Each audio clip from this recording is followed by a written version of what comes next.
Welcome, everyone, to another insightful episode of Simple Mind Space. Today, we're diving deep into a topic that often sparks confusion and anxiety: debt. We'll shatter common misconceptions and equip you with the knowledge to leverage debt strategically for financial success. The mere mention of the word debt can send shivers down your spine, conjuring up images of mounting bills and financial stress. It's often painted as a financial villain, something to be avoided at all costs. While it's true that uncontrolled debt can be detrimental, not all debt is created equal.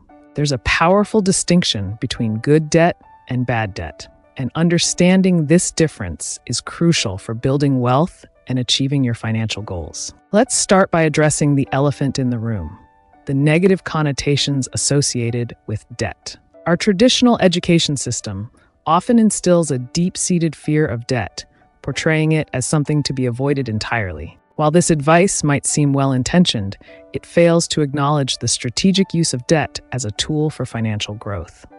Think of it this way: debt, in its simplest form, is leverage. It allows you to acquire assets or invest in opportunities that might otherwise be out of reach. The key lies in understanding how to use this leverage responsibly and strategically. Now, let's differentiate between good debt and bad debt. The key factor that separates the two is cash flow. Good debt puts money in your pocket, while bad debt takes money out of your pocket. It's as simple as that. Let me illustrate this with an example. Imagine you purchase a rental property. You take out a mortgage to finance the purchase, but because you've carefully analyzed the market and chosen a property with strong rental potential, the rental income you receive each month exceeds your mortgage payment and other expenses. This, my friends, is good debt. The property, financed through debt, is generating positive cash flow, effectively putting money in your pocket. On the other hand, consider the example of credit card debt used for discretionary spending. Let's say you use your credit card to purchase the latest designer handbag. This purchase doesn't generate any income, and if you're unable to pay off the balance in full, incurs high interest charges. This is a classic example of bad debt. It's taking money out of your pocket. Let's delve deeper into the world of real estate, as it offers a powerful illustration of how debt can be used strategically to build wealth. Many people dream of owning their own home, and while homeownership can be a rewarding experience, it's essential to understand the financial implications involved. A house in most cases is a liability, not an asset. Remember our definition of an asset? It puts money in your pocket.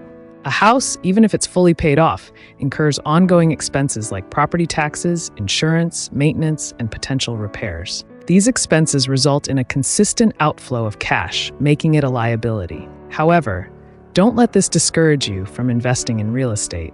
As I mentioned earlier, rental properties can be a fantastic way to utilize good debt to generate passive income. When you purchase a rental property, the goal is to ensure that the rental income covers all expenses associated with the property and ideally provides a profit margin.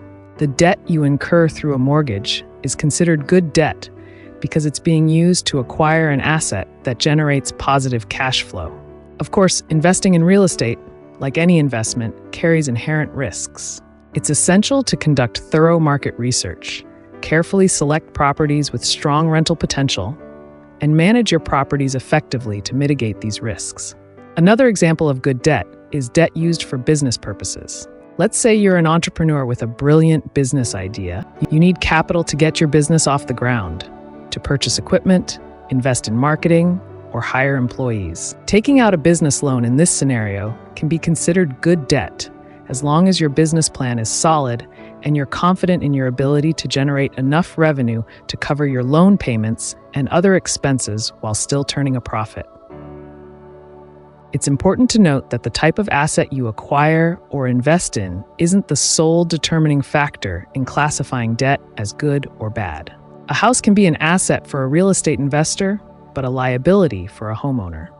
Similarly, a car can be a liability for an average individual, but an asset for a rideshare driver who uses it to generate income. The key is to analyze the cash flow associated with the debt. Now, let's address the elephant in the room when it comes to bad debt: student loan debt. While education is undoubtedly valuable, student loan debt has become a significant burden for many millennials. The rising cost of education, coupled with a challenging job market, has made it increasingly difficult for graduates to pay off their student loans, often leading to a cycle of debt that can feel impossible to escape. I'm not suggesting that you shouldn't pursue higher education. However, I urge you to approach student loan debt with caution. Before taking on significant debt, carefully consider your chosen field of study, its earning potential, and your commitment to completing the program. Explore alternative options such as scholarships, grants, and part-time work to minimize your reliance on loans. The key takeaway here is that not all debt is created equal. Understanding the difference between good debt and bad debt is crucial for making informed financial decisions. Good debt, used strategically, can be a powerful tool for building wealth and achieving your financial goals. On the other hand, bad debt, if left unchecked, can lead to a cycle of financial stress and hinder your progress. To wrap up, remember these key takeaways. Cash flow is king. The primary factor that differentiates good debt from bad debt is cash flow. Good debt puts money in your pocket, while bad debt takes money out. Assets versus liabilities. Understand the difference between assets and liabilities. Assets generate income, while liabilities incur expenses. Strategic debt utilization. Debt can be a powerful tool for building wealth when used strategically. Carefully analyze potential investments and ensure that the cash flow generated outweighs the cost of the debt. Student loan caution. Approach student loan debt with caution. Carefully consider your chosen field, its earning potential, and your commitment to completing the program.